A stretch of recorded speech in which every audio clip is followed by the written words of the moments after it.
ከብዙ ገንዘብ ጥቂት ሽራፊ ሳንቲም በመስጠታችን እንመጻደቃለን። ስለ ትንሣኤ እናወራለን፣ እንናገራለን። ትንሣኤን ግን አናውቀውም። ለምን? ተነስተን አናውቅም። በረሃብ የሚሞት ሰው በጣም ብዙ ነው። ብዙ ወጣቶች ራሳቸውን ሲጥ እያደረጉ ይገላሉ። ራሳቸውን ከፎቅ ይወረውራሉ። በ10 ብር ገመድ ነፍሳቸውን ያሳልፋሉ። ለምን እንደሆነ ታውቃላችሁ? ከኛ መንፈሳዊ በጎነት ጠፍቷል። መንፈሳዊ ርኅራኄ ጠፍቷል። የሆነ ጊዜ ላይ በጣም በጥሩ ፍቅር አሉ የሚባሉ የሚነገርላቸው ሰዎች ከሆኑ ቀናት በኋላ ይለያያሉ። እስከዛሬ ድረስ የነበረው አንድ ወጣት ምናልባት አንዲትን የፊልም አክትረስ ሊወድ ይችላል፣ ሊያፈቅር ይችላል። ከዚህ በኋላ ግን የሚሆነው ምን እንደሆነ ታውቃላችሁ? አንድ ወጣት ኤአይ ክሬት የተደረገችን ሴት ሊወድ ይችላል። አንዱ ዓለም እየቀማን ያለው ሴትነትንና እናትነትን ግራ የሚያጋባ የሚያስጨንቅ። በዚህ ዘመን መስበክም ያስጨንቃል፣ መዘመርም ያስጨንቃል፣ መዝፈንም ያስጨንቃል፣ ሁሉም ያስጨንቃል። በነገራችን እነዚህ ሲኖራችሁ ይላል ቅዱስ ጴጥሮስ ስራ ፈቶችና ፍሬ ቢሶች እንዳትሆኑ ያደርጓችኋል ይላል። እነዚህ የሌሉት ግን እውር ነው። እነዚህ 7 ነገሮች በእምነታችን ላይ ስንጨምር ወደዚህ ከፍታ ወደዚህ ዕውቀት እንመጣለን። ይሄ ዕውቀት ነፃ፣ ንጹሕ፣ ጻድቅ፣ ቅዱስ፣ ልዩ ያደርጋል።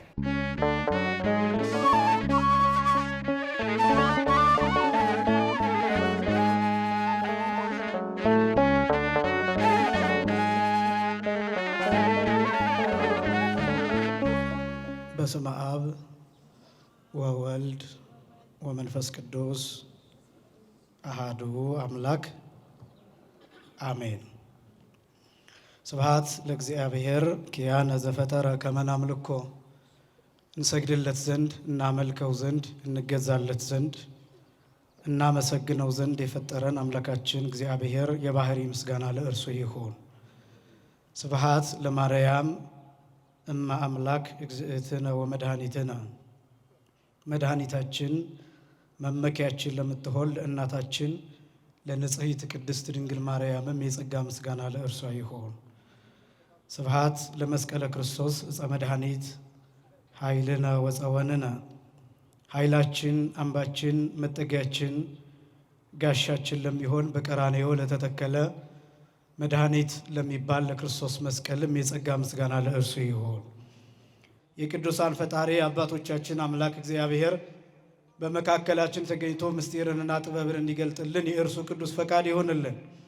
የምንማማርበት የትምህርት ርዕስ ፍሬ ቢሶች እንዳንሆን በሚል ርዕስ ይሆናል። እንደምታስታውሱት በቅዳሴ ጊዜ አስቀድሞ ካህኑ ጸልዩ ሊተ አበውየ ወአሃውየ ላዕሌየ ወላዕለ ዝንቱ መሥዋዕት፣ አባቶችና ወንድሞቼ እናቶችና እህቶቼ ለእኔና ለዚህ መሥዋዕት ጸልዩ ብሎ እናንተን እንድትጸልዩለት ይጠይቃል። ይጸለያል። ስለሚያስተምረው መምህር ይጸለያል። ስለሚቀድሰው ካህን ይጸለያል። መሐሌት ስለሚቆመው መሪጌታ፣ ቅኔ ስለሚቀኘው ባለቅኔ፣ ስለ ባሕታዊው፣ ስለ መናኙ፣ ስለ አበምኔት፣ ስለ አስተዳዳሪው፣ ስለ ጸሐፊው፣ ስለ ሌሎችም ይጸለያል። አንዳንዶቻችን ስለ ሌሎች ሳንጸልይና ሳንለምንላቸው ለወቀሳው ብቻ እንገኛለን። የአንዳንዶቻችን አንደበት፣ የአንዳንዶቻችን ትችት፣ የአንዳንዶቻችን ወቀሳ ሰው ሲወድቅ ብቻ ነው። ከመውደቁ በፊት እንዳይወድቅ አንጸልይለትም፣ አትጸልዩልንም። ብዙዎቻችሁ ለእኛ አትጸልዩልንም፣ ስንወድቅ ግን ትከሱን አላችሁ። እንዲህ አይነት ልማድ መቅረት ይኖርበታል። ይጸለያል። ለዚያ ነው ካህኑ ምራቄ አንቆኝ መሬት ተከፍቶ እንዳይውጠኝ፣ እንዲሁም ደግሞ ካህን መልአክ እንዳይቀስፈኝ ጸልዩልኝ ብሎ አስቀድሞ እናንተን የሚለምነው የሚጠይቀው ለዚያ ነውና፣ ስለዚህም የእናንተ ጸሎት ያግዘኝ ፍሬ ቢሶች እንዳንሆን። ይህንን ርዕስ ከቅዱስ ጴጥሮስ መልእክት ሁለተኛው መልእክት ምዕራፍ 1 ቁጥር 8 ላይ ያነሳሁት ቃል ነው። ኃይለ ቃሉ ቃል በቃል እንዲህ ነው የሚለው፣ ስራ ፈቶችና ፍሬ ቢሶች እንዳትሆኑ ያደርጓችኋል ነው የሚለው። ስራ ፈቶችና ፍሬ ቢሶች እንዳትሆኑ ያደርጓችኋል ይላል። እኔ እናንተም እንዳትረሱት ራሳችንም እንድንወቅስበት ፍሬ ቢሶች እንዳንሆን በሚል ርዕስ ቆይታ እናደርጋለን። የኃይለ ቃሉ ጽንሰ ሐሳብ የሚጀምረው የሁለተኛው ጴጥሮስ ምዕራፍ 1 ከቁጥር 5 ጀምሮ ነው። ይህ ቃል የሚገኘው አስቀድሜ የተናገርኩት ቃል ቁጥር 8 ላይ የሚገኝ ቃል ነው። በዚህ ርዕስ ደግሞ ማስተማር የወደድኩበት ምክንያት ያለንበት ዘመን ብዙ ደክመን ፍሬ የምናጣበት ፍሬ የማይታይበት በመሆኑ አንዳንድ ጊዜ ነፋስ እንደሚያወዛውዘው ሸምበቆ የምንሆንበት ነገር ስለሚበዛ መጽሐፍ ቅዱስ ይህን ሕዝብና ይህን ትውልድ ይህን ዘመን ይህን ወቅት እንዴት እንደሚገልጠው እሱን በማሳየት ሁላችንም ወደ ፍሬ እንድንመጣ ነው።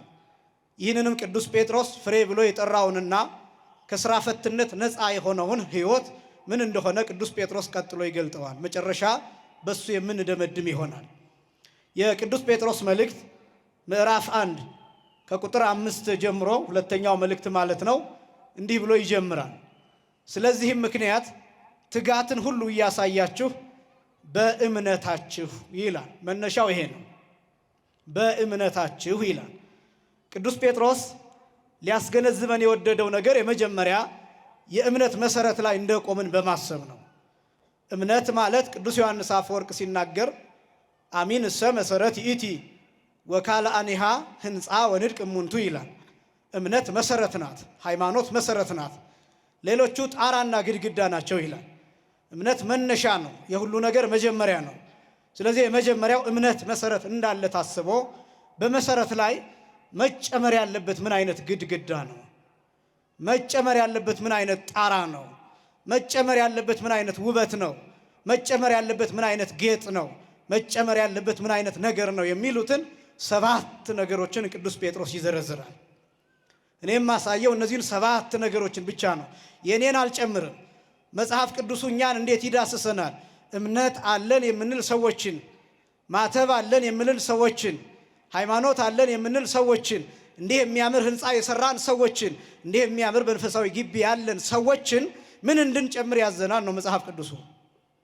በ40 ቀን በ80 ቀን የተጠመቅን ሰዎችን፣ ነጠላ ለብሰን የመጣን ሰዎችን፣ ካባ ለብሰን በዚህ የምንቆም ሰዎችን መጽሐፍ ቅዱሱ ምን ያዘናል ነው ነጥቡ። ካህን ነን የምንል፣ አገልጋዮች ነን የምንል፣ ሰባኪ ነን የምንል፣ ዘማሪ ነን የምንል፣ በመንፈሳዊ አገልግሎት ሁሉ የምንሳተፍ፣ ቀዳሽ ነኝ የሚል፣ ማህሌታዊ ነኝ የሚል ምን እንዲጨምር ያዛን ነው መጽሐፍ ቅዱሱ። ሐሳቡ እሱ ነው። ምክንያቱም ሁሉንም ስለሚመለከት በዚህ እምነታችሁ ላይ መጨመር የሚገባችሁ ነገር አለ። ይህንንም ደግሞ የምትጨምሩት በትጋት ነው ይላል እና የመጀመሪያው ይላል በጎነት ነው ብሎ ያነሳን ቅዱስ ጴጥሮስ። በእምነታችሁ ላይ የምትጨምሩት የመጀመሪያው በጎነት ነው ይላል። ይህንን መተርጉማኑ በ3 ከፍለው አስቀምጠውታል። በጎነት የሚባለው አንደኛ ስጋዊ በጎነት፣ ሁለተኛ መንፈሳዊ በጎነት፣ ሶስተኛ ደግሞ ነፍሳዊ በጎነት። እነዚህን 3 ነገሮችን ያስቀምጣል። በጎነት ሲባል ሁላችንም የምናስበው ስጋዊ ነገርን ብቻ ሊሆን ይችላል። ስለሱ ብዙ አልጠቅስም፣ ምክንያቱም የተለመደ ስለሆነ። በነገራችን ላይ ስጋዊ በጎነትን ሰዎች ብቻ አይደሉም፣ እንስሳት ያደርጉታል፣ አራዊት ያደርጉታል። ጅብ ለልጁ በጎ ነው፣ ውሻ ለልጇ በጎ ናት፣ እባብ ለልጁ በጎ ነው፣ አንበሳ ለልጁ በጎ ነው። ሰው ቢያገኝ ሊሰብር ይችላል፣ ደሙን ሊመጣው ይችላል። ግን አንበሳ ልጁን አይበላም፣ ልጁን አይሰብርም፣ ልጁን አይገልም፣ እንዲያውም ልጁን ይታደጋል። አራዊት ለልጆቻቸው በጎዎች ናቸው።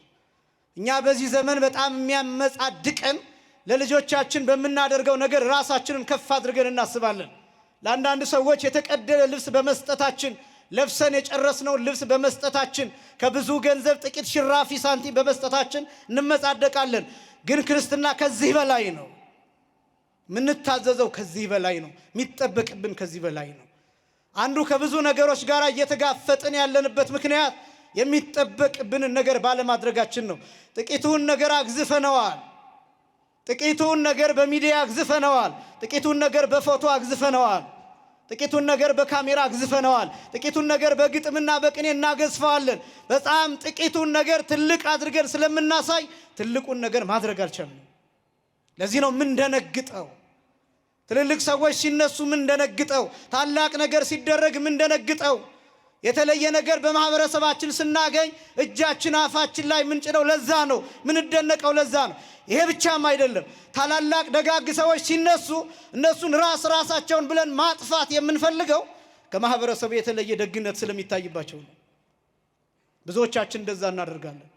ብዙ ርኅሩህ ሰዎች፣ ብዙ አዛኝ ሰዎች፣ ለሀገር ውለታ የሚውሉ ሰዎች፣ ለቤተክርስቲያን ውለታ የሚውሉ ሰዎች፣ መልካም የሚያደርጉ ሰዎች በሆነ ጫጫታ እንዲጠፉ ይደረጋል። በሆነ ጫጫታ እንዲሸማቀቁ ይደረጋል። ለእኛ እንግዳ ነዋያ፣ ለሰይጣን እንግዳ ይሆንበታል በጎ ነገር። ለሰይጣን እንግዳ ይሆንበታል መልካም ነገር። ክርስቶስ ጻድቅ ሆኖ በተገለጠበት ዘመን ሰይጣን ደንግጧል። እንቅ ሆኖ ብርሃን ሆኖ ፀሐይ ሆኖ የዓለምን ኃጢአት ሲገልጥ፣ የፈሪሳውያንን ኃጢአት ሲገልጥ፣ የእነሱን ግብዝነት የእነሱን ማስመሰል ሲያሳይ ደነገጡ። የእነሱ የእሪያ መልክ ታየባቸው። ስለዚህ እንቁውን ጠቅጥቆ ሰብሮ ማጥፋት ፈለጉ። የጌታ ብቻ አይደለም፣ የዮሐንስ መጥምቅ እንደዛ ነው፣ የእመቤታችን እንደዛ ነው። በዘመናቸው በዚያ ክፉ ትውልድ ዘመን፣ በዚያ አሉተኛ ትውልድ ዘመን፣ በዚያ አመንዝራ ትውልድ ዘመን፣ በዚያ በጎውን ነገር ሁሉ ወደ ክፉ በሚተረጉም ዘመን፣ ያለማቋረጥ በሚተች ትውልድ ዘመን፣ ጽድቅ በረከሰበት ዘመን፣ በማይታይበት በማይገለጥበት ዘመን፣ በዚያ ዘመን ያ ትውልድ ክርስቶስን ሲያይ ደነገጠ። እመቤታችንን ሲያይ ደነገጠ። ዮሐንስ መጥምቅን ሲያይ ደነገጠ። ለምን? ዮሐንስ መጥምቅ ከበረሃ መጣ፣ ነገስታቱን ያለ መፍራት ገሰጸ። በዚህ ዘመን እንዲህ የሚያደርጉ ሰዎች ያስደነግጡናል ምእመናን። እና ከስጋዊ በጎነት ያለፈ መንፈሳዊ በጎነት፣ ነፍሳዊ በጎነት ተብሎ የሚገለጥ አለ። መንፈሳዊ በጎነት የሚባለው ምን ማለት መሰላችሁ? ሰዎችን ከክህደት ወደ ሃይማኖት ማምጣት ነው የመጀመሪያው። ከክህደት ወደ ሃይማኖት፣ ካለማመን ወደ ማመን ማምጣት፣ ከቤተ ክርስቲያን ውጭ የሆኑትን ሰዎች ወደ ቤተ ክርስቲያን ማምጣት፣ ወደ መቅደሱ ማምጣት፣ ወደ ንስሐ ማምጣት፣ ወደ ሥጋው ደሙ ማምጣት፣ የተሰበረውን መንፈስ መጠገን፣ የተሰበረውን ማንነት መጠገን፣ ራሳቸውን የሚያጠፉ ሰዎችን መታደግ።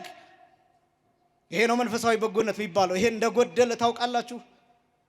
በዚህ ምክንያት ብዙ ወጣቶች ራሳቸውን ሲጥ እያደረጉ ይገላሉ፣ ራሳቸውን ከፎቅ ይወረውራሉ፣ በ10 ብር ገመድ ነፍሳቸውን ያሳልፋሉ። ለምን እንደሆነ ታውቃላችሁ? ከኛ መንፈሳዊ በጎነት ጠፍቷል፣ መንፈሳዊ ርኅራኄ ጠፍቷል። አናጽናናቸውም፣ አንሰማቸውም፣ አናዳምጣቸውም፣ አንረዳቸውም። ስለዚህ ቤታቸውን ዘግተው ይኖራሉ። ችግራቸውን ለኛ ቢነግሩን እንዘረግፍባቸዋለን።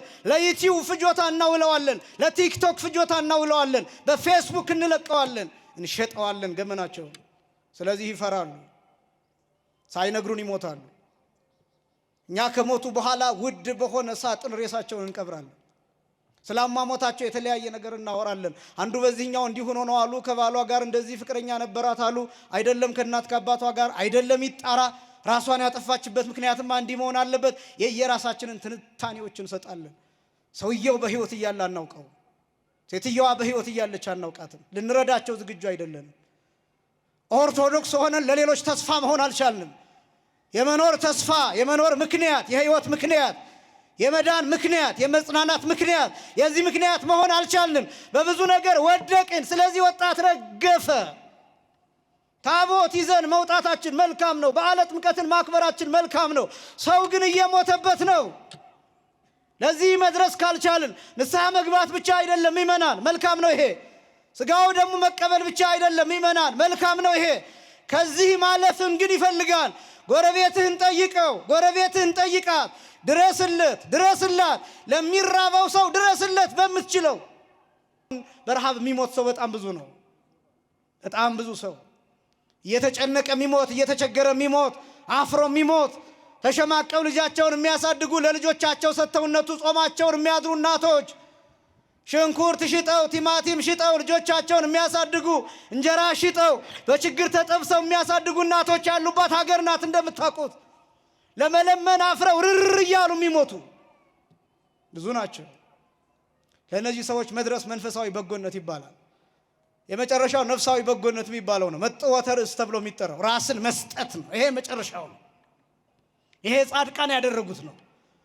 እነ አቡነ ተክለ ሃይማኖት ያደረጉት፣ እነ አቡነ ገብረ መንፈስ ቅዱስ ያደረጉት፣ ሰማዕታት እነ ቅዱስ ጊዮርጊስ እነ ቅዱስ መርቆሬዎስ ያደረጉት፣ ራሳቸውን አሳልፈው የሰጡ። ቅዱስ ያሬድ እንደገለጠው ደርሪኦሙ ተአጊሶሙ መጠው ነፍሶሙ ለሞት፣ ጨክነው ታግሰው ነፍሳቸውን ለሞት አሳልፈው ሰጡ።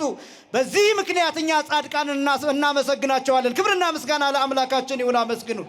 ራሳቸውን አሳልፈው የሰጡ። ይሄኛው ነፍሳዊ በጎነት ተብሎ ይጠራል። የመጀመሪያው በእምነታችሁ ላይ የምትጨምሩት በጎነት ነው። አንደኛ በጎነት ያስፈልጋል ለምድሪቱ። ምድሪቱ ተበክላለች ምእመናን፣ ምድሪቱ ተበክላለች። በስድብ ተበክላለች፣ በርግማን ተበክላለች፣ በመርዝ በቂም በጥላቻ በበቀል በመለያየት በመከፋፈል ተበክላለች ምእመናን።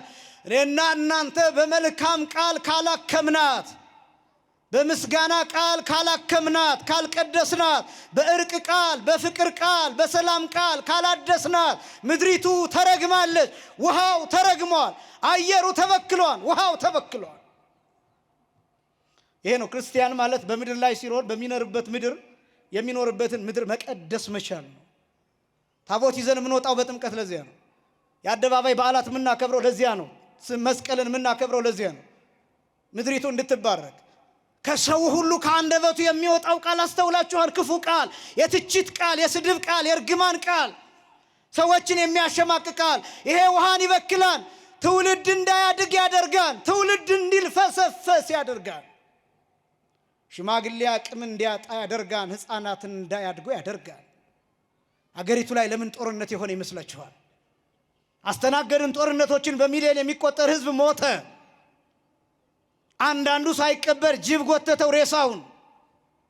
ማተብ ያሰረ፣ መስቀል ያሰረ፣ በእግዚአብሔር ስም የሚምል፣ በጽዮን ስም የሚምል፣ በእመቤታችን ስም የሚምል ተነባብሮ ተቀበረ አንድ ላይ።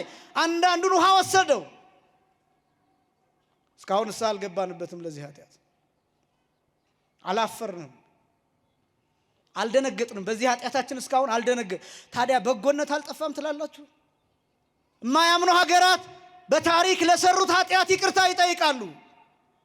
ሌሎችን ሀገራት ብትመለከቱ፣ እነ ጀርመንን ብትመለከቱ፣ ጀርመን ውስጥ ታውቃላችሁ አዶልፍ ሂትለር የሚባለው ሰው አይሁዳውያንን የጨፈጨፈው፣ በሚሊየን የሚቆጠሩ አይሁዳውያንን የጨፈጨፈው ሰው በስሙ መጠራት አሁን ወንጀል ነው። ጀርመን ውስጥ ሂትለር በሚለው ስም መጠራት አይቻልም፣ ወንጀል ነው። ይሄ ብቻ እንዳይመስላችሁ፣ ሂትለር የተወለደበትን ቀንና ዓመተ ምህረት የመኪና ታርጋ ማድረግ አይፈቀድም፣ ወንጀል ነው። ለምን? አፍረውበታል። እሱ የሰራውን ኃጢአት እንደ ሀገር ያፍሩበታል። እና እሱ የተወለደበትን ቀንና ዓመተ ምህረት እየታየ የመኪና ታርጋ ቁጥር ሆኖ ማገልገል አይችልም። ያን ያደረገ ሰው ይታሰራል፣ በወንጀል ይጠየቃል። ይሄ ብቻም አይደለም። በዘመኑ የነበረውን የሂትለርን ወይም የናዚን ፓርቲ ምልክት ማሳየት አይቻልም፣ ወንጀል ነው፣ ያሳስራል። አሁን ድረስ ለምን? ያፍሩበታል። ይሄ ብቻ እንዳይመስላችሁ፣ አሁን ያሉት ወጣቶች፣ አሁን የሚወለዱት ልጆች ምን እንደሚያደርጉ ታውቃላችሁ? አበባ ይዘው እዛ ሀገር ሂጄ ነው የነገሩኝ። በነገራችን ላይ ጀርመን ለአገልግሎት አሁን ያሉት ወጣቶች፣ አሁን የሚወለዱት ልጆች አበባ ይዘው ሂትለር ያስፈጃቸው የአይሁዳውያን መቃብር ላይ ሂደው አበባ ይዘው ተደፍተው ይቅርታ ይጠይቃሉ፣ ሶሪ ይላሉ። ያኔ እንደ ሀገር ያበርንበትና አንድ የሀገር እብድ የነበረበት ጊዜ ነው። በዚህ ምክንያት ያለ ፍትህ ተጨፍጭፋችኋልና ይቅርታ ብለው ይቅርታ ይጠይቃሉ፣ መቃብራቸው ላይ ሄደው። እኛ ይቅርታ አልጠየቅንም። 7 ልጆችን የገደልንባቸው እናቶችን ይቅርታ አልጠየቅንም። ስለ 7 ልጆቻቸው ፎቶ ይዘው ስለሚያለቅሱ ሰዎች ይቅርታ ምንም አላልንም። ምንም ማፈር ነበረብን። በአደባባይ የማፈር ቀን፣ ዝም የማለት ቀን መኖር ነበረበት። የመሸማቀቅ ቀን፣ አንገት የመድፋት ቀን መኖር የለበትም። ስለዚህ አይደለም እያወራሁ ያለሁት፣ ስለ ሁሉም፣ ስለ ሞተ ሁሉ። ስለዚህ ማፈር፣ አንገት እንደማፈት ቀን መኖር ነበረበት። ግን አላደረግንም። ያንን በጎነት ከምድራችን ተወስዷል። እምነት ብቻውን አያድንም። እምነት ብቻውን አያድንም። ሃይማኖት ብቻውን አያድንም። ማተብ ብቻውን አያድንም። መስቀል ብቻውን አያድንም። መመካት ብቻውን አያድንም። ምግባር ይፈልጋል፣ ስራ ይፈልጋል። በእምነት ላይ ክርስቲያናዊ ምግባር መጨመርን ይፈልጋል። ምእመናን የረሳናቸው ነገሮች ስላሉ እነዚህን ላስታውስ ፈልጌ ነው። እና የመጀመሪያው በጎነት ነው። ይህን በጎነት መመለስ ያስፈልጋል። አባቶቻችን ደጎች ናቸው። የመጣውን ሰው ሁሉ ተንበርክከው እግሩን አጥበው ያበላሉ። ደጎች ናቸው። ከአልጋቸው ወርደው መኝታቸውን ለቀው ያስተኛሉ። ደጎች ናቸው። ያ ደግነት፣ ያ በጎነት አሁን ከኛ ተወስዷል። አንተማመንም፣ እርስ በርሳችን እንጠራጠራለን። ያን በጎነት እንመልሰው። በእያንዳንዳችን ውስጥ በጎነት ይኑር። በእምነታችን ላይ ይህን እንጨምር። የመጀመሪያው እሱ ነው፣ በጎነትን በእምነት ላይ መጨመር፣ ፍሬ ቢስ እንዳንሆን። ሁለተኛ ዕውቀት መጨመር ያስፈልጋል ይላል ቅዱስ ጴጥሮስ። በእምነት ላይ ዕውቀት መጨመር አለበት ይላል። ዕውቀት ምንድነው ከተባለ ማስተርስ አይደለም፣ ስለ ዲግሪ አይደለም። ዕውቀት ፒኤችዲ አይደለም፣ ስለ ዶክትሬት አይደለም የምናወራው። ዕውቀት የሚባለው መረዳት ነው፣ መስማት ነው። ስለ እግዚአብሔር ቃል መሰረታዊ ነገር መያዝ ነው። ስለ አምላክ ማወቅ ነው። ስለ ፈጣሪ ማወቅ ነው። ስለ ሃይማኖት ማወቅ ነው። ስለ ክርስትናው መረዳት ነው። ምን ይፈልጋል ክርስትና? ምን ይፈልጋል ኦርቶዶክሳዊነት? በዚህ ዘመን በጣም ብዙ ወጣት እየሞተ ያለው እየወጣ ያለው ከሃይማኖት እየፈለሰ ያለው ስለ ሃይማኖቱ በቂ ዕውቀት ስለሌለው ነው። መስማት ስለማይፈልግ ነው። አንዳንዱ ንቆን ተኮፍሶ ነው የሚመጣው። እዚህ ዕውቀት የሌለ የሚመስለው ሰው ብዙ ነው። ማስተር ስላለው ፒኤችዲ ስላለው ዲግሪ ስላለው ወይ ከዚያ በታች የሆነ አጫጭር ኮርስ ሰርቲፊኬት ስላለው ዕውቀት ያለው ስለሚመስለው መስማት አይፈልግም። የአንድ ደቂቃ ስብከት ሲሰማ እሱ የሞላው ይመስለዋል፣ ዕውቀት ይመስለዋል። ለዚህ ምክንያት ብዙ ሰው ተኮፍሶ ይኖራል። ብታውቁት ምን ችግር አለው? ወጣቶቹ ማህሌቱን ወጣቶቹ ስለ ቅዳሴው ብታውቁ ምን ችግር አለው? ሰዓታቱን ብታውቁት፣ ዜማውን ባትሉት እንኳን ብታነቡት ምን ችግር አለው? ድጓ አሁን ታትሟል። ማዜማ አይጠበቅባችሁም፣ ግዴታ አይደለም። ግን ድጓውን ብታነቡት ምን ችግር አለው? ጾመ ድጓው በአማርኛም በግዕዝም አላሁን በምትችሉት ቋንቋ ብታነቡት ምን ችግር አለው? ምን ችግር አለው? እያስቀደሳችሁ ምን ማለት እንደሆነ አባቶችን እየጠየቃችሁ ቤተክርስቲያኗን ውስጥ ብታውቋት። ብዙ ሰው እኮ ውጭ እየቀረ ነው። አሁን እሁድ ወንጌል ለማስተማር ብለን እየተጣደፍን ቅዳሴውን እንጨርስና ወጥተን ብዙ ህዝብ እናገኛለን። ብዙ ህዝብ ግን የሚገባው እግዚኦታ ሲባል ነው። ቤተክርስቲያን ውስጥ መግባት አይፈልግም አብዛኛው። ከዚያስ በዛ ቀን የተማረው ሰው ሳምንት እንዲቆርብ እንጠብቃለን። ንስሐ እንዲገባ እንጠብቃለን። ገብቶ ውስጥ እንዲያስቀድስ እንጠብቃለን። የለም ያ ሰው። እንደገና ሳምንት መልሰን ለትምህርት እናገኘዋለን። እንደገና መልሰን ለጉባኤው እናገኘዋለን። ለውጥ ከሌለ፣ መመለስ ከሌለ፣ ወደ ውስጥ መግባት ከሌለ ምን ትርጉም አለው ብላችሁ ታስባላችሁ? ዕውቀት ያስፈልጋል። ዕውቀትን አሁንም የኛ ሊቃውንት በሶስት ይከፍሉታል። ስጋዊ፣ መንፈሳዊ፣ ነፍሳዊ ዕውቀት ብለው ያስቀምጡታል። ስጋዊ ዕውቀት የሚባለው ማንኛውም አይነት ዕውቀት ስጋዊ ይባላል። መንፈሳዊ ዕውቀት ተብሎ የሚጠራው ረቂቅ ዕውቀት፣ ስለ ቅዱሳት መጻሕፍት ያለን ዕውቀት፣ እሱ መንፈሳዊ ዕውቀት ተብሎ ይጠራል። ነፍሳዊ ዕውቀት የሚባለው ግን ከሞት በኋላ ያለው ነፍስ ብቻ የምታውቀው ዕውቀት። ለምሳሌ መንግሥተ ሰማያት የዘላለም ሕይወት ነፍሳዊ ዕውቀት ነው የሚባለው። እንደ ስጋ አሁን ብነግራችሁ ለእኔም ቢነገረኝ አይገባኝም። ቅዱስ ጳውሎስ ሲናገር ምን እንደሚል ታውቃላችሁ? ዓይን ያላያት ጆሮ ያልሰማት የሰው ልቡና ያላሰባት በቃ ያልታወቀች በነፍስ ብቻ በዓለመ ነፍስ ብቻ። ለምሳሌ ትንሣኤ የሚታወቀው በነፍስ ብቻ ነው። ሞት ራሱ የሚታወቀው በነፍስ ብቻ ነው። ሞት የሚታወቀው ሞት ፊክሽን ነው የሚመስለው ስንናገረው፣ ልብ ወለድ ነው የሚመስለው፣ ፈጠራ ነው የሚመስለው። ሰው ሞትን የሚያውቀው መቼ ነው? ሲሞት። ትንሣኤን የሚያውቀው መቼ ነው? ሲነሳ። እኛ ስለምንድን ነው የምናወራው? ስለ ሞት እንጂ ሞትን አይደለም የምናወራው። ምክንያቱም ሞትን አናውቀው። ማንም ስለ ትንሣኤ እናወራለን፣ እንናገራለን። ትንሣኤን ግን አናውቀውም። ለምን? ተነስተን አናውቅም። እነዚህ የነፍስ ዕውቀቶች ናቸው፣ በነፍስ ብቻ የሚታወቁ። መንፈሳዊ ዕውቀትና ስጋዊ ዕውቀት ግን ያስፈልጋል። ስጋዊ ዕውቀት ሲባል ምእመናን ዓለማዊ ትምህርት ያስፈልጋል እኮ በአግባብ በመጠን በስርዓት ዓለማዊ ዕውቀት ያስፈልጋል። ዓለማዊ ንባብ ያስፈልጋል። መጽሐፍትን ማወቅ፣ ተፈጥሮን ማወቅ፣ ስነ ህይወትን ማወቅ፣ አንትሮፖሎጂን ማወቅ፣ ስነ ሰብን ማወቅ፣ ስለ ሳይኮሎጂ ማወቅ፣ ስለ ልቡናን ማወቅ፣ ስለ ሳይካትሪ ሳይንስ ማወቅ፣ ስለ ስነ አእምሮ ማወቅ፣ ስለ እነዚህ ነገሮች ማወቅ ይገባል። ኢንጂኒሪንግ፣ ሕክምና፣ ሌላው ነገር በሙሉ ስጋዊ ዕውቀት ነው፣ ማወቅ ይገባን በቻለው። መንፈሳዊ ዕውቀት ግን ይጨምርበት። ይሄን ዕውቀት መጨመር ይገባል በእምነት ላይ። የመጀመሪያው በጎነት፣ ሁለተኛው ዕውቀት፣ ሶስተኛው ራስን መግዛት ጨምሩ ይላል ቅዱስ ጴጥሮስ። ፍሬቢስ እንዳንሆን፣ ፍሬቢሶች እንዳንሆን አንደኛ በጎነት መኖር አለበት፣ ሁለተኛ ዕውቀት መኖር አለበት፣ ሶስተኛ ራስን መግዛት መኖር አለበት። ራስን መግዛት ማለት ራስን መቆጣጠር ማለት ነው። ህዋሳትን መቆጣጠር ማለት ነው። ዓይንን መቆጣጠር፣ ጆሮን መቆጣጠር፣ ልብን መቆጣጠር ማለት ነው። በዚህ ዘመን የሚቆጣጠረን ሌላ ነው። ዲጂታሉ ዓለም ተቆጣጥሮናል። የእንቅልፍ ሰዓታችን በእኛ ፈቃድ ሳይሆን በቲክቶክ ፈቃድ ነው፣ በዩቲዩብ ፈቃድ ነው፣ በፌስቡክ ፈቃድ ነው። የእንቅልፍ ሰዓታችን፣ የሥራ ሰዓታችን፣ አካሎቻችን፣ ዓይናችን፣ ጆሮዎቻችን፣ ህዋሳቶቻችን አጠቃላይ እያነደደን ነው። የዓለም ፍላጎት እያቃጠለን ነው፣ እየበላን ነው። ሰውነታችንን እያሳጣን ነው፣ እያጎበጠን ነው፣ እያቀጠነን ነው። አእምሯችን ውስጥ ዲስኦርደር እንዲኖር እያደረገን ነው። ምግብ በአግባቡ አጣጥመን እንኳን እንዳንበላ እያደረገን ነው። ተነጋግረን መግባባት እንዳንችል እያደረገን ነው። ስልቹዎች እያደረገን ነው። አዋቂ እያስመሰለን ግን ዕውቀት የሌለን ባዶ እንድንሆን እያደረገ ነው። ዕውቀታችን በስልካችን ላይ ብቻ እንዲወሰን ሆኖ ከስልካችን ውጪ ብንጠየቅ አንዳችም ነገር እንዳንመልስ ሆነን ባዶ ሆነን ተራቁተናል። ቨርቹዋል ዓለም ውስጥ ገብተናል። ሁላችን እንዴት እንደሆነ አሁን እቺ ቤተክርስቲያን ብቻ ናት። በነገራችን ላይ አሁን ሌላው ቦታ ስትሄዱ ዝግጅቶች ሁሉም በጎግል በመናምን ተዘጋጅተው በጄሚኒ ወይ በሌላ በኤአይ ጀነሬትድ በሆኑ ነገሮች ተዘጋጅተው ንግግሮች፣ ጽሁፎች፣ ጥናታዊ ጽሁፎች፣ መመረቂያ ጽሁፎች የተወሰነ ነገራቸው እየተቀያየረ ኤአይ ጀነሬትድ ነው ወይ ኮፒ ነው ምናምን እንዳይባል የተወሰነ ፐርሰንት ነው 20% ይፈቀዳል። ከዛ በላይ ደግሞ ያለው ኩረጃ ነው እንዳይባል እንዳይያዝ ቀየር እያደረገ ይመረቅበታል። ዕውቀቱ ኤአይ ነው።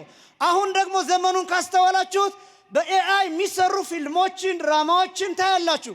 በኤአይ ክሬት የሚደረጉ ገጸ ባህሪያትን ታያላችሁ። የሰዎችን መልክ ታያላችሁ። እስከዛሬ ድረስ የነበረው አንድ ወጣት ምናልባት አንዲትን የፊልም አክትረስ ሊወድ ይችላል፣ ሊያፈቅር ይችላል። ወይም አንዲት ወጣት አንድን የፊልም አክተር ልትወድ ትችላለች። ከዚህ በኋላ ግን የሚሆነው ምን እንደሆነ ታውቃላችሁ? አንድ ወጣት ኤአይ ክሬት የተደረገችን ሴት ሊወድ ይችላል። ወይም አንዲት ሴት በኤአይ ክሬት የተደረገ አንድ ሰው የሚመስል ነገር ልትወድ ትችላለች። እንዳው ይሄኛውን እንኳን ብናስበው ነይ ፈርሚልኝ ሊል ይችላል። የሆነ ቦታ አግኝቷት በአካል ስላለች ኤአይ ያፈቀረ ሰው ምን ማድረግ ይችላል?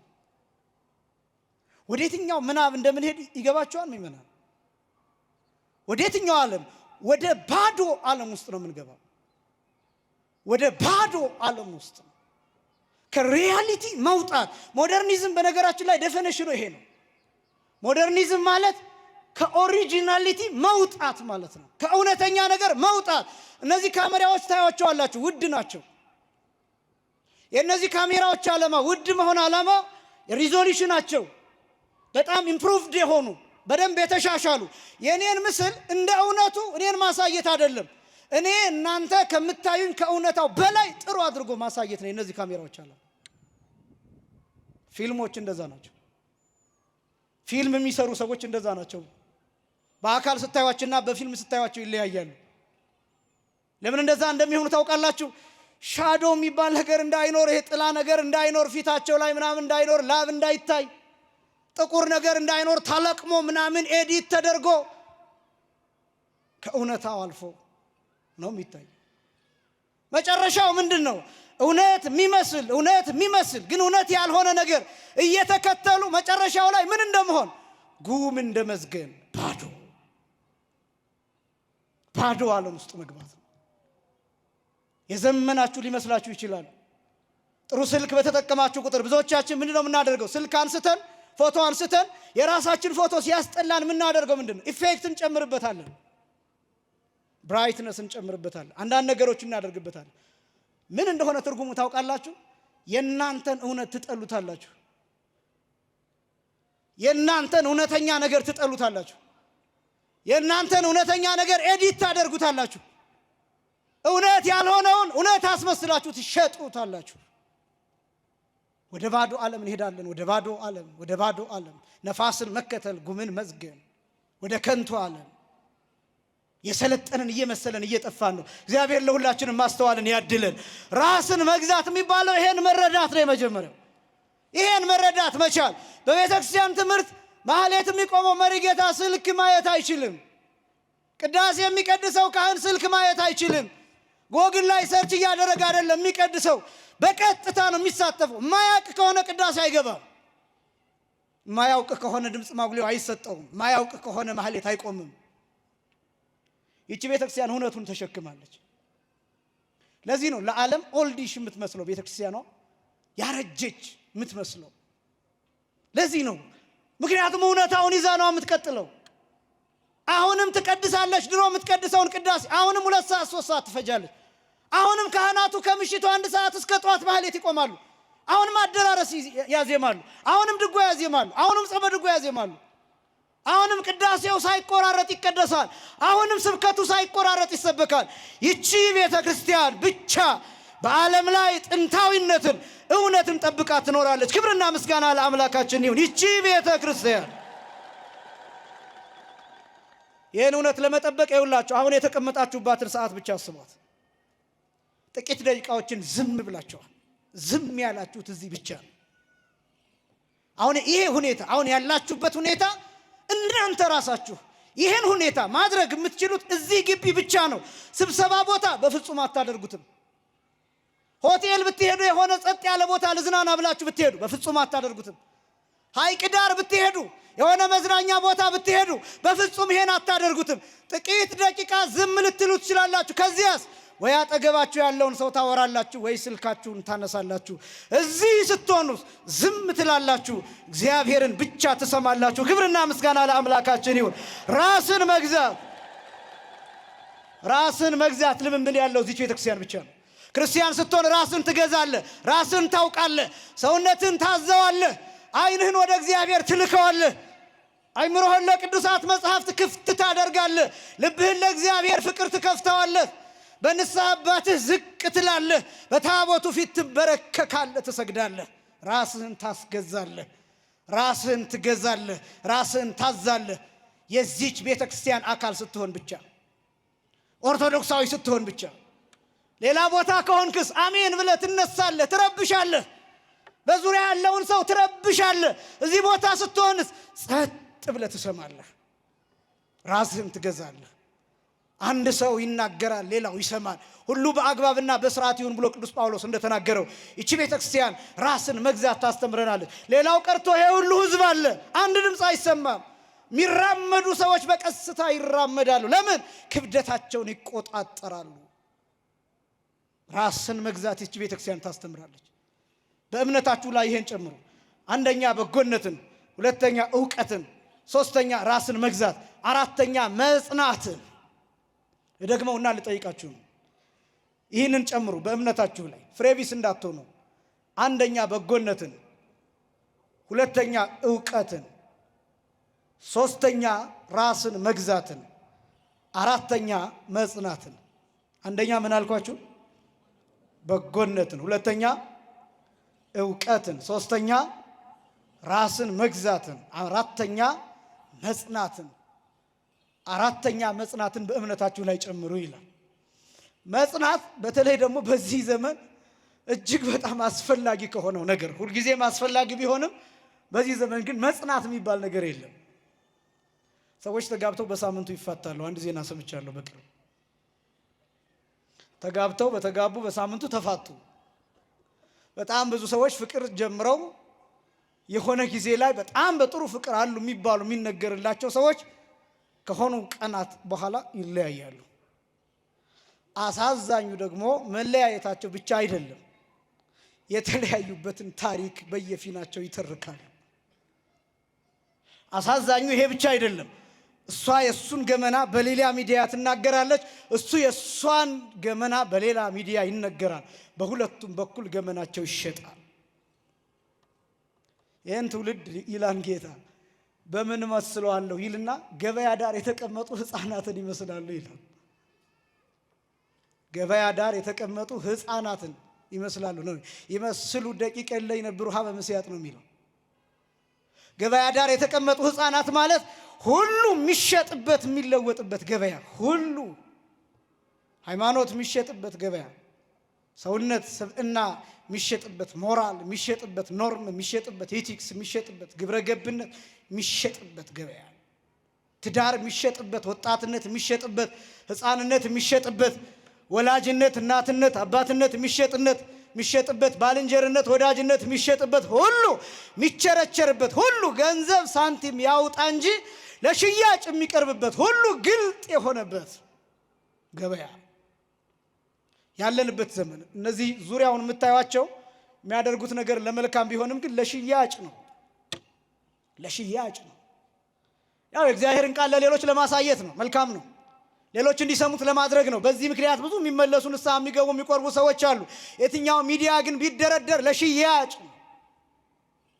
ስለዚህ ሁሉም ቦታ ቢዝነስ አለ። ሁሉም ቦታ ሽያጭ አለ።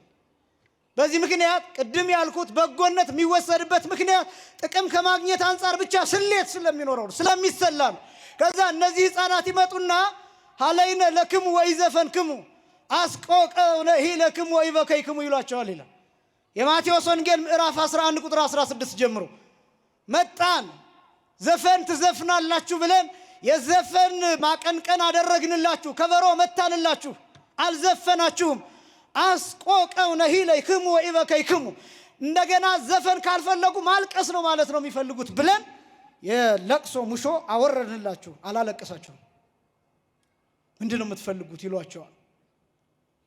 ዘፈንም አይፈልጉም፣ ማልቀስም አይፈልጉም። ምንድነው የሚፈልጉት?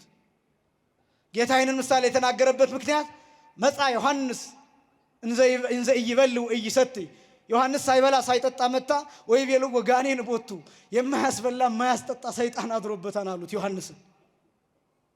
ወመጻ ወልደ እጓለ እመሕያው እንዘ ይበልዕ ወይሰትይ ክርስቶስ እየበላ እየጠጣ ተገለጠ። ወይቤልዎ በላዒ ወሰታይ አርከ መጸብሃት የኃጢአተኞች ወዳጅ የቀራጮቹ ወዳጅ የሚበላ የሚጠጣ ሎቱ ስብሐት ሆዳም መጣ አሉት ክርስቶስን። ከመብላትም ውጪ ካለ መብላትም ውጪ መሆን ይቻላል? ከመብላትም ካለ መብላትም ውጪ መሆን ይቻላል? ግራም ያጋባ የሚያስጨንቅ በዚህ ዘመን መስበክም ያስጨንቃል፣ መዘመርም ያስጨንቃል፣ መዝፈንም ያስጨንቃል፣ ሁሉም ያስጨንቃል። በነገራችን በተገኘው አጋጣሚ ሁሉም ያስተቻል። በተገኘው አጋጣሚ ሰባኪውም ዘፋኙም ድንጋይ ይወረወርበታል። በተገኘው አጋጣሚ አስተዳዳሪውም አለቃውም ሌላውም ታዛዡም የሚያዘውም ሌላውም በተገኘው አጋጣሚ ይተቻል። በጣም ግራ የሚያጋባ ዘመን፣ የሚያስጨንቅ ዘመን፣ ማንጸናበት ዘመን፣ ማንቆይበት ዘመን፣ ስልቹ የሆንበት ዘመን። ይሰለቸናል። በቃ ሁሉም ነገር ይሰለቸናል። የጀመርነውን መጽሐፍ አንጨርሰውም፣ እንሰለቻለን። ቅዳሴ ይሰለቸናል፣ ማህሌት ይሰለቸናል፣ ሱባኤ ይሰለቸናል፣ አቋርጠን እንወጣለን። ጸሎት ይሰለቸናል። ትዳር ይሰለቸዋል። ብዙ ሰው ሚስቱን ትቶ ሐዋሳ ይሄዳል፣ ሚስቱን ትቶ ላንጋኖ ይሄዳል። የሚስቱ ፊት ይሰለቸዋል፣ የባሏ ፊት ይሰለቻታል፣ ንግግሩ ሁሉ ይሰለቻታል፣ የሚለብሰው ልብስ ሁሉ ይሰለቻታል፣ ድምፁ ይሰለቻታል። ትታ መውጣት ሌላ ማየት ትፈልጋለች፣ ስልቹ ትሆናለች፣ ከስልኳ ጋር ትሆናለች፣ ልጆቿን ትረሳለች፣ ትዳሯን ትረሳለች።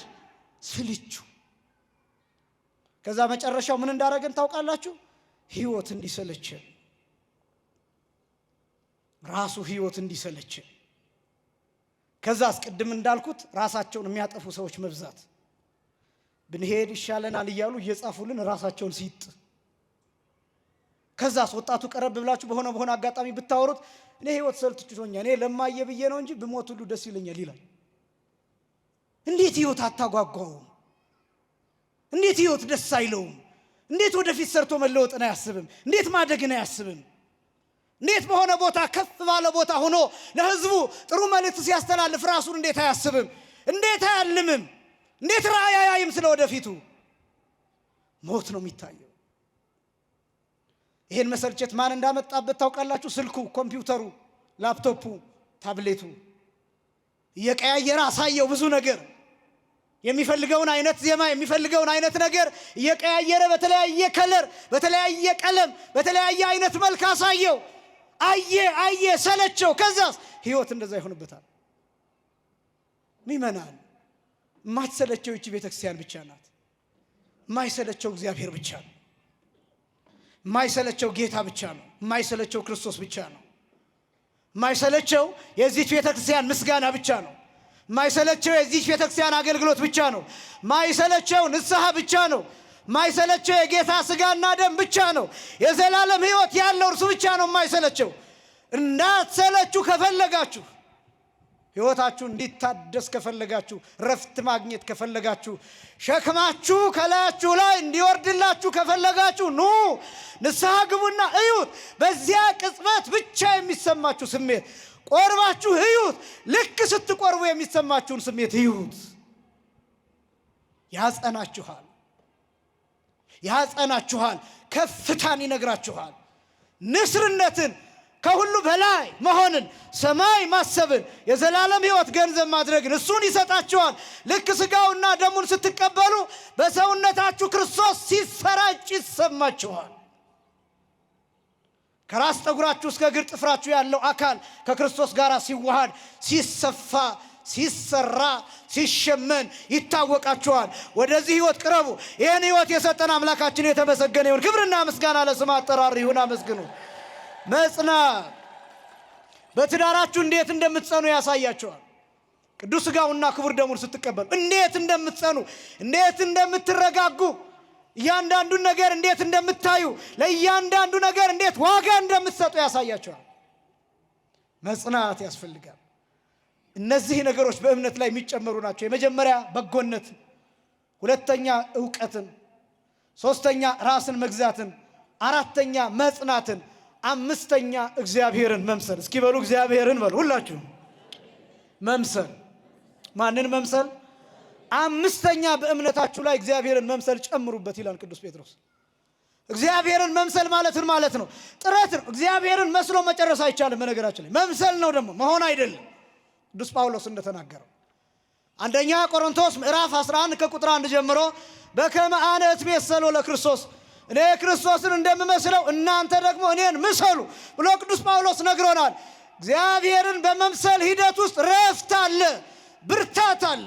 ልጅ አባቱን እያየ ያድጋል፣ እናቱን እያየ ያድጋል፣ ጎረቤቶቹን እያየ ያድጋል፣ አጎቶቹን እያየ፣ ወንድም እህቶቹን እያየ፣ ማህበረሰቡን እያየ፣ ካህናቱን እያየ ያድጋል። እግዚአብሔርን መምሰል ማለት ቀና ብሎ መመልከት ማለት ነው። የመጀመሪያው ይመናል። አባታችን ሆይ በሰማያት የምትኖር ማለት እግዚአብሔርን የመምሰል አንዱ ክፍል ነው። ለምን? አባታችን ሆይ በሰማያት የምትኖር ስንል ቀና እንላለን። ከፍታ ነው። ወደ ሰማይ ቀና ማለት ከፍታ ነው፣ ረቂቅነት ነው፣ ምጥቀት ነው። በሰማይ የሚቀበለን አባት እንዳለ ማሳያ ነው። የማያልፍ ዘላለማዊ ሕይወትን የሚሰጠን አባት እንዳለ መግለጫ ነው። ይመናል። እግዚአብሔርን መምሰል የሚባለው ይሄ ነው። እግዚአብሔርን መምሰል ማለት ፍቅር ማድረግ፣ ይቅርታ ማድረግ፣ ሰላምን መስጠት፣ መታረቅ፣ እርቅ ያለው ሰው መሆን፣ እነዚህ እግዚአብሔርን የመምሰል ሂደቶች ናቸው። ይመናል። ተቀያሚዎች አትሁኑ፣ ተበቃዮች አትሁኑ፣ አሳዳጆች አትሁኑ፣ ገፊዎች አትሁኑ፣ ነገር የምታሰላስሉ በውስጣችሁ የምታኖሩ አትሁኑ። አይምሯችሁን ንጹህ አድርጉት። እግዚአብሔርን መምሰል ማለት እሱ ነው። በቀልና ፍርድ የኔ ነው ይላል እግዚአብሔር። አሳልፋችሁ ለእርሱ ስጡት። ይቅርታ ጠይቁ፣ ይቅርታ አድርጉ፣ አትቀየሙ። ይመናል። ክርስቲያን አይቀየምም። አቁርሩ መዓተክሙ ዘእንበለ ይዕርብ ፀሐይ ይላል ቅዱስ ጳውሎስ ሲናገር። እንዲያውም ፀሐይ ሳይገባ ቁጣችሁን አብርዱ ይላል። ቁጣችሁን አብርዱ። ፀሐይ ሳይገባ ሳይመሽ አታሳድሩ በልባችሁ። ይቅርታ ሊጠይቃችሁ እግራችሁ ላይ የወደቀ ሰው ካለ፣ ይቅርታ ያላደረጋችሁት ሰው ካለ ተመልሳችሁ እናንተ ይቅርታ ጠይቁት። ይቅርታ እስኪጠይቃችሁ አትጠብቁ። ልባችሁን ንጹህ አድርጉት። ጨለምተኝነትን አስወግዱት። ብርሃን እግዚአብሔር ይንገስብን። ብርሃን ክርስቶስ ይኑርብን። ብርሃን ጌታ በልባችን ይመላለስብን። እነሱም የሆነው ቂም፣ ጨለማ ከልቡናችን ሲወሰድ ነው። ወንድሙን የሚጠላ ጨለማ ውስጥ ነው ይላል ቅዱስ ዮሐንስ ሲናገር። ስለዚህ ይሄ ነው እግዚአብሔርን መምሰል የሚባለው። አምስተኛ። ስድስተኛ የወንድማማችነት መዋደድ ይላል። አንደኛ በእምነት ላይ በጎነትን ጨምሩ ይላል። ሁለተኛ በእምነት ላይ ዕውቀትን ጨምሩ ይላል። ሶስተኛ በእምነትን ራስን መግዛት፣ በእምነት ላይ ራስን መግዛት ጨምሩ ይላል። አራተኛ በእምነት ላይ መጽናትን ጨምሩ ይላል። አምስተኛ በእምነት ላይ እግዚአብሔርን መምሰል ጨምሩ ይላል። ስድስተኛ በእምነት ላይ የወንድማማችነትን መዋደድ ጨምሩ ይላል። ግዕዙ ተአህወ ይለዋል፣ ወንድማማችነት ይለዋል። በጣም አስደናቂ ነው። ወንድማማችነት፣ እህትማማችነት፣ ጓደኝነት፣ ባልንጀርነት፣ እርስ በርስ መዋደድ፣ መከባበር። ይሄ በዚህ ዘመን እልም ብሎ የጠፋ ነገር፣ እልም ብሎ የተሸጠ ነገር። ይህንን ጨምሩት ይላል። እርስ በርስ ትጠያየቃላችሁ። ይመናል። ትጠያየቃላችሁ። ቤተክርስቲያን የምትመጡ ሰዎች አንድ ላይ ስትመጡ ጎን ለጎን ወዴት እየሄድሽ ነው? ወደ ሰዓሊተ ምሕረት እየሄድሽ ነው? ልታስቀድሽ እየሄድሽ ነው? አብረን እንሂድ። ልታስቀድስ እየሄድክ ነው? አብረን እንሂድ። ሌሊት ትሄዳለህ እንዴ? እኔ መኪና አለኝ ይዤ እሄዳለሁ። መኪና ያለው ሰው መኪና የሌለውን እየያዘ፣ መኪና የሌላቸው ሰዎች አንድ ላይ 7-10 ሆነው አንድ ላይ ሌሊት 11 ሰዓት 10 ሰዓት መምጣት የሚችሉበት። ይሄን ታደርጋላችሁ ምእመናን? ይሄን ታደርጋላችሁ? መንገድ ላይ ለማስቀደስ የሚሮጠውን ሰው አልፋችሁ ትሄዳላችሁ። ክላክስ አርጋችሁበት እንዲያው ማሳልፈይ ብላችሁ ጠቅጥቃችሁ ትመጣላችሁ። ወንድማማችነት እኮ የለም፣ መዋደድ የለም፣ እርስ በርስ መከባበር የለም፣ ህብረት የለም፣ መጠያየቅ የለም፣ መረጃ መለዋወጥ የለም። ቤተክርስቲያን ሳይሄድ የቀረው ሰው እህቴ ዛሬ ቤተክርስቲያን ምን ተባለ፣ ምን መልእክት ተላለፈ ብሎ አይጠይቅም። ነጠላ የለበሰችዋን ነጠላ የለበሰውን ወንድ በጎሪጥ አይቶ ገላምጦ ነው የሚያልፈው። ወንድማማቾች እኮ ነን፣ ወንድማማቾች እኮ ነን፣ እህትማማቾች እኮ ነን። ከጌታ ስጋና ደም በላይ ማዕድ ሌላ ከየት ይምጣ? በዚህ ቤተክርስቲያን ከመወለድ በላይ ሌላ ህብረት ከየት ይምጣ? ከዚህ በላይ ዝምድና ከየት ይምጣ? ከዚህ በላይ ህብረት፣ ከዚህ በላይ አንድነት፣ ከዚህ በላይ ማህበር፣ ከዚህ በላይ ጉባኤ፣ ከዚህ በላይ የተቀደሰ አንድነት ከየት ይምጣ? እህትህ ናት፣ ወንድምሽ ነው። ወንድማማችነት ከእኛ ጠፍቷል፣ ከእኛ ተወስዷል። ያው ደጋግሜ ሚዲያውን መውቀስ እንዳይሆንብኝ እንጂ ሚዲያው የፈጠራቸው በጎ ነገሮች እንደተጠበቁ ሆነው እንዳንተማመን አድርጎ ነው። አንዳንዱ ሰው አብሮ በነበረ ጊዜ የነበረውን ነገር ይቀርጽና እንደ ቀልድ ያስቀመጠው ልክ ሲጣሉ ያችን ማውጣት መዘርገፍ ይጀምራል። ጉድህን ነው መዘረግፈው ይላል። በዚህ ዘመን በጣም ከባዱ ሰው የሰይጣንን ስራ ተክቶ እየሰራ ነው። አባቶቻችን የሚሉት ፍልስጣ የሚባል ጋኔን ነበር በብሉይ ኪዳን።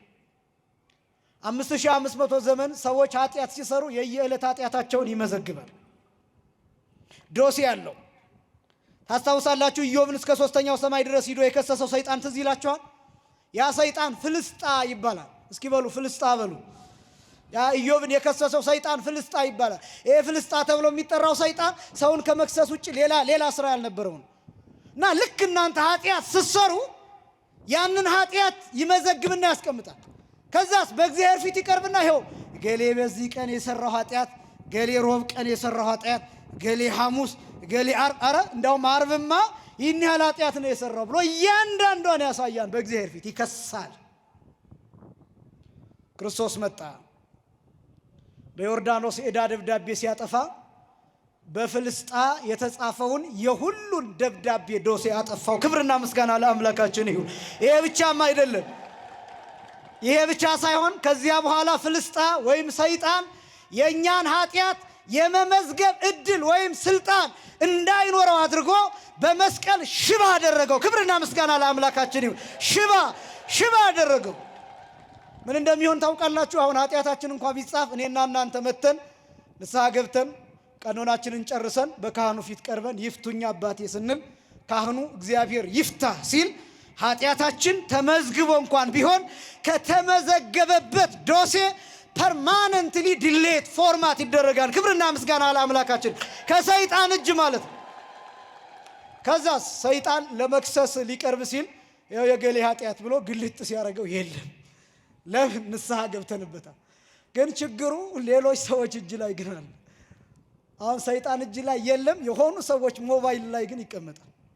አንዳንዱ በፓስዋርድ ቆልፎ ሩቅ አድርጎ ይሰራለታል ብሎ ሲሰክር የቀረጸውን ሲያመነዝር የቀረጸውን ስለ ፖለቲካ ሲናገር መንግስትን ሲሳደብ የቀረጸውን እሱን ደብቆ ቆይቶ ልክ ሲጣላ ይሄው ይላል። ስለዚህ ሰው የፍልስጣን ስራ እየሰራ ነው፣ ሰውን እየከሰሰ። በዚህ ብቻ የሚተዳደሩ ሰዎች አሉ። በዚህ ብቻ፣ በከሳሽነት ብቻ፣ በወቃሽነት ብቻ፣ በፈራጅነት ብቻ፣ ሰዎችን በማሳጣት ብቻ በዚህ የሚተዳደሩ ሰዎች አሉ።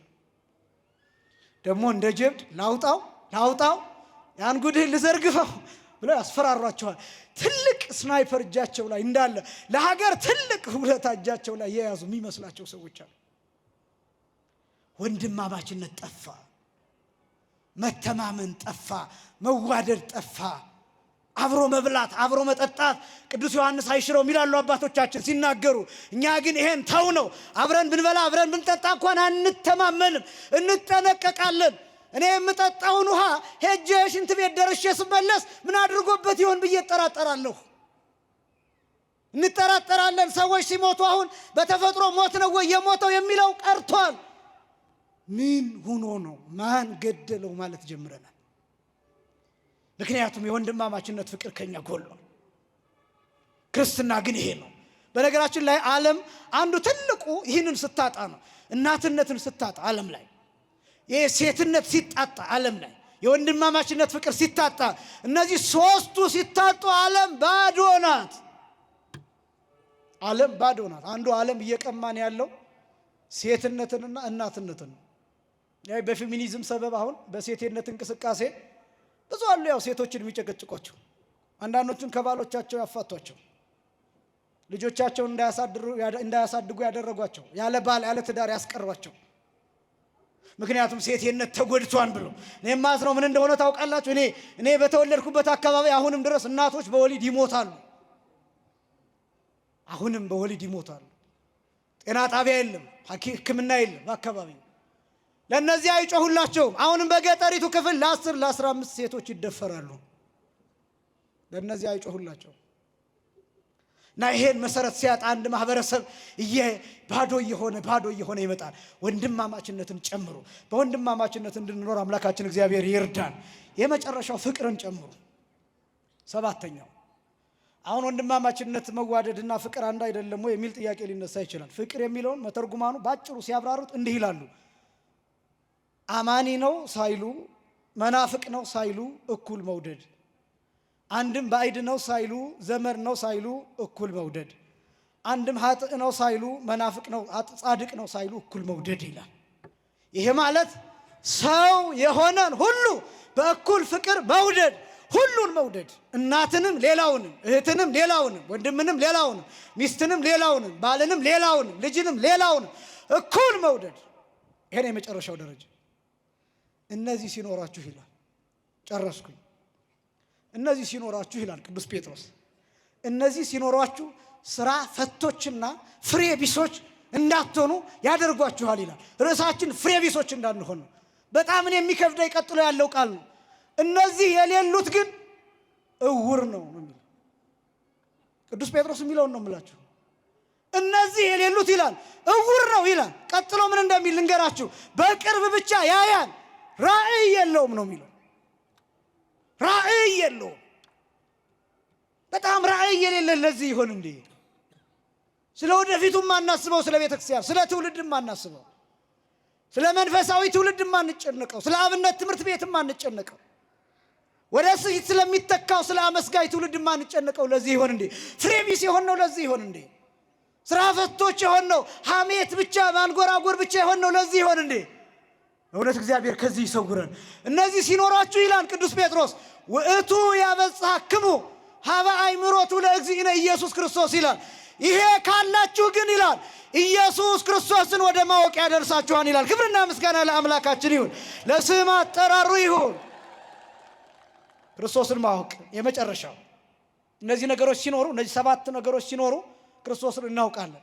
ክርስቶስን ስናውቅስ ምን እንደምንሆን ታውቃላችሁ? ብርሃን ይታየናል። ክርስቶስን የሚያውቅ ሰው መስቀል ላይ የተሰቀለውን የክርስቶስን አካል ይቆጥራል፣ አጥንቱን ይቆጥራል። ቆዳ የተገፈፈበትን አጥንት ይቆጥራል፣ ደም የፈሰሰበትን አጥንት ይቆጥራል። መስቀል ላይ የተቸነከረበትን ችንካር ይቆጥራል፣ መከራውን ይቆጥራል፣ ቁስሉን ይቆጥራል።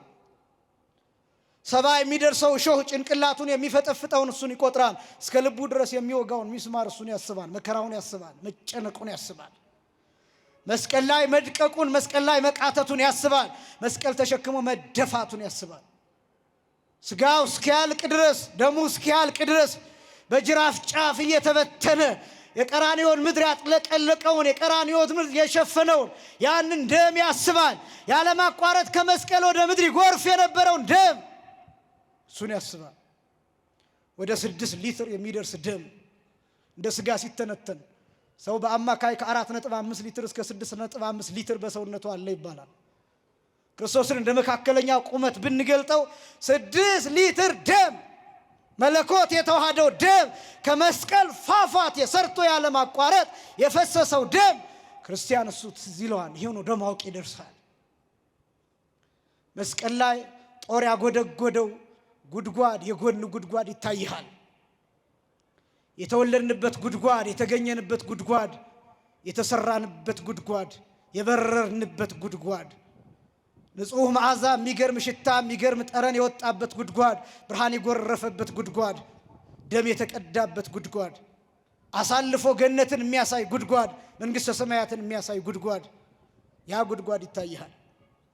ፍሬቢስ አትሆንም፣ ከንቱ አትሆንም፣ ስራ ፈት አትሆንም፣ የከሰረ የባከነ ትውልድ አትሆንም። ክርስቶስን ወደ ማወቅ ያደርሰሃል። እነዚህ 7 ነገሮች በእምነታችን ላይ ስንጨምር ወደዚህ ከፍታ ወደዚህ ዕውቀት እንመጣለን። ይሄ ዕውቀት ነፃ፣ ንጹህ፣ ጻድቅ፣ ቅዱስ፣ ልዩ ያደርጋል። ጾማችን ይሄ መሆን አለበት። ሱባኤያችን ይሄ መሆን አለበት። ክርስትናችንም ይሄ መሆን አለበት። አምላካችን እግዚአብሔር ፍሬቢስ ከመሆን ስራ ፈት ከመሆን ሰውሮ የጎኑን ጉድጓድ አይተን የእርሱን ፍቅር በአእምሯችን በልባችን አሳድረን ንስሐ ገብተን ስጋውን ደሙን ተቀብለን በእርሱ ሕግና ትእዛዝ እንድንኖር እርሱ ይርዳን። ያስተማረን የአባቶቻችን አምላክ እግዚአብሔር ይክበር ይመስገን። ወስብሐት ለእግዚአብሔር።